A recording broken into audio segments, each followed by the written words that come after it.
Today marks day 21 of the CCNA 200-301 course, and today we're going to be covering all about TFTP and FTP, and then also how to configure SSH. We're going to be covering the exam objectives 4.8 and 4.9. So, let's do this. Alright, so this series is a 30 days course where I will be teaching everything on the exam objectives posted by Cisco to help you pass the CCNA 200-301. It's made for people who are studying for the exam or are just curious about networking. So, day 21, let's do this. Alright. TFTP and FTP. Both protocols are used for transferring files, but are suited to different needs and environments. TFTP is chosen for its simplicity and ease of use in specific scenarios, while FTP is preferred for its robustness or strength and security features in more complex environments. So, TFTP, simple and easy. FTP is more strong and secure. It can do more, but TFTP is quicker. All right. So let's dive deeper into each of one of these. All right, TFTP. So its functions and capabilities in a network are that TFTP is a simple, lightweight protocol best suited for specific network tasks such as firmware updates, device bootstrapping, and configuration transfers in controlled and secure environments. Its lack of advanced features and security measures limits its use to scenarios where simplicity and ease of implementation are more critical than security and reliability. It operates over UDP port 69. And if you remember UDP is a connectionless protocol that we covered in the previous videos of the series. And because it's UDP, that is why TFTP does not establish a connection before sending data, which results in faster but less reliable transfers compared to TCP-based protocols.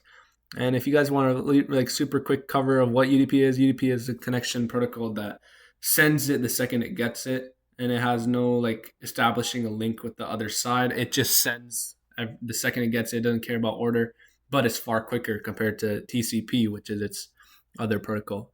All right, so that is TFTP. Lightweight, simple, quick transfers, and where security is not really important. It could be in this scenario where you're just sending an email of, hey, what's up to your friend. TFTP would be better than FTP, but if you're sending important files for a new building project, then that's where you should use FTP because you could get cracked with this. All right, so then FTP. FTP is a robust and versatile protocol. If you don't know what robust means, strong and more powerful protocol for file transfer and management in a network. Its comprehensive capabilities make it suitable for a wide range of applications, from website maintenance to data backup and remote file management. Security enhancements like FTPS, or File Transfer Protocol Security, and SFTP extend its use to environments where data protection is critical. FTP operates over TCP port 20 for data and TCP port 21 for control. This provides reliable connection-oriented data transfer with built-in error checking and retransmission. So FTP is just a secure version of TFTP, which uses TCP, not UDP.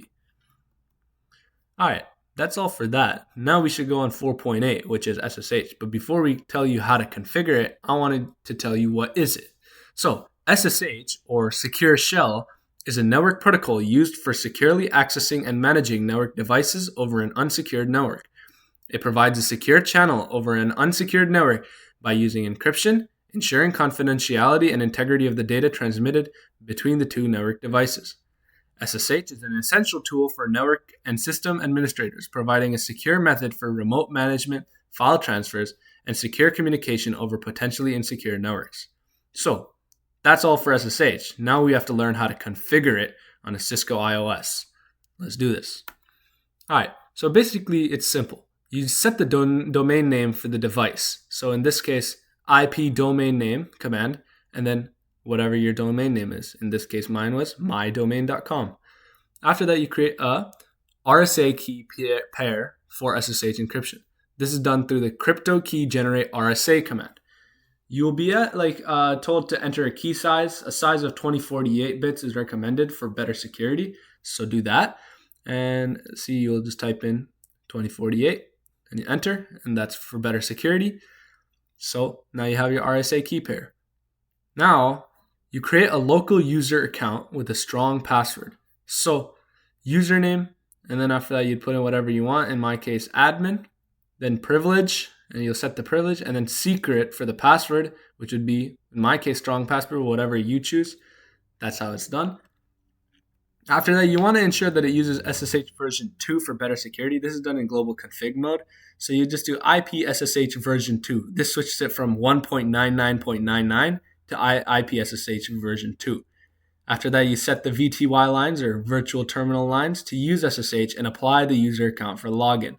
So you'll do line VTY04 to get into the VTY lines, then transport input SSH, and then login local. This will fully create it so that you are using the VTY lines are using SSH. VTY lines are virtual terminal lines that allow you to remotely access a device. And that's how you do it. Now it's going to be remotely accessed through SSH instead of Telnet, which is far weaker and not. It's like the counterpart, but it sends everything through plain text. So it's a really bad idea to use if you're sending anything worth any information. So testing that you have created the SSH connection. This is important because now that you know how to do and make the SSH, you want to see hey, is this actually did the SSH connection creation work? So basically to do it, it's simple. So first you just boot up an SSH client like PuTTY or OpenSSH or just any other SSH capable software to connect to the device. And then after that, you'll go into your command prompt and do SSH. And then in my case, the username was admin, right? So you just put in whatever username you set and then replace 192.168.1.1 with whatever the device's IP address is. That will make sure. And then after that, you see if you can log in with the configured username and password and verify that the SSH connection is established. If that works, congratulations. You have now configured SSH and you know about TFTP and you know about FTP and you know the basic functions of SSH and what it is. Congratulations. I hope this video helped you. And thank you so much for watching. If you want to show your support for this series, please like, comment, and subscribe. Thank you so much.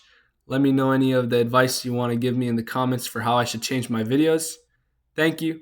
See you soon. This is Daud N Networking Labs. Goodbye.